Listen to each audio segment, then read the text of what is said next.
Today we're in Niagara Falls and we're going on the Whirlpool Aero car, right there.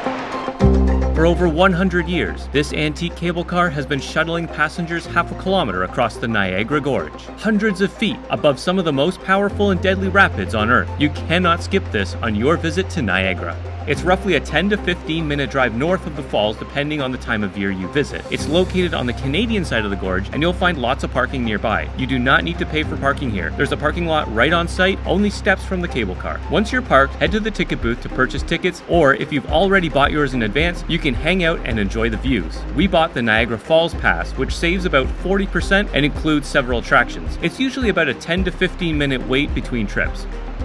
If you've got some time to kill when you arrive, there's a concession stand here with a great selection, so you could grab a bite to eat and enjoy the views from one of the many overlooks. It's one of the best views in southern Ontario. Try to be the first in line if you can. This will give you the best views once you're on the cable car. You'll see why in a second. Unfortunately, this attraction is not very accessible for people with mobility concerns. The only way on and off is by steep stairs. Several attractions in Niagara Falls are over 100 years old and still require some updating. However, Niagara Parks has committed to a multi-year accessibility plan to improve this. If you're afraid of heights or just generally anxious about getting on a steel cable car dangling hundreds of feet above some of the most deadly and powerful water in the world, I assure you that this ride feels very stable. In fact, the day we did it was pretty windy and we didn't feel the car swaying in the wind at all. Plus, the floor of the car is not a see-through metal grate. It's solid and it feels very secure. A bit of a bump and lurch gets the car moving.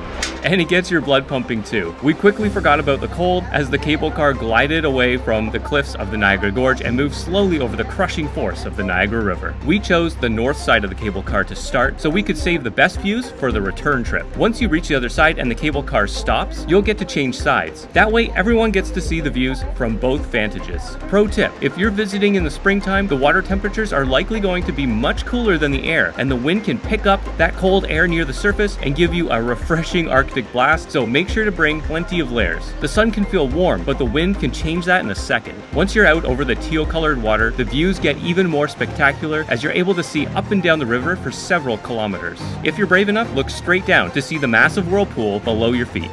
The water here is moving at almost 50 kilometers per hour, and the rapids are class 6, meaning they are too powerful for boats, let alone swimmers. They are certified 100% deadly. It's cold. Is there anything allowed in the Niagara? At that point, we'll tell you to switch sides, but please don't do so until then. Or the border runs. Once at the other side of the gorge, we changed sides. Now on the south side of the cable car, we were ready to head back. While it looks like we've crossed the gorge to the US side, in fact, we've crossed between 2 points on the Canadian side of the gorge, where the Whirlpool has carved out a section of the steep embankment. Because we loaded onto the cable car first, we had the benefit of not only looking out the side, but we could look ahead too, giving us a more panoramic view. This is why you want to be at the front of the line. We've been to Niagara Falls many times, and this is for sure one of the better attractions, and you should definitely do this on your trip. Niagara Falls gets some criticism for being a tourist trap, but that's just not true if you do your research. If you're coming to Niagara to experience the natural wonder of this place, there is no shortage of exciting things to see and do. After you disembark from the cable car, there's a landing on the exit stairs that give you a great view of the cable car and gorge. So be sure to snap some photos before heading through the turnstile. Most people just head up the stairs without looking back, so just slow down and take your time. They don't rush you out of the attraction.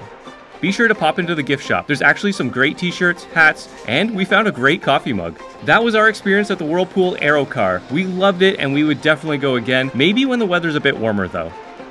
Anyway, thanks so much for watching. If you enjoyed this video and found it helpful, please be sure to give it a like. That way we know that we're on the right track and making content that you enjoy. And hit that subscribe button, as we have lots more content like this, including several more videos in the works about Niagara Falls attractions. Thanks for watching. See ya.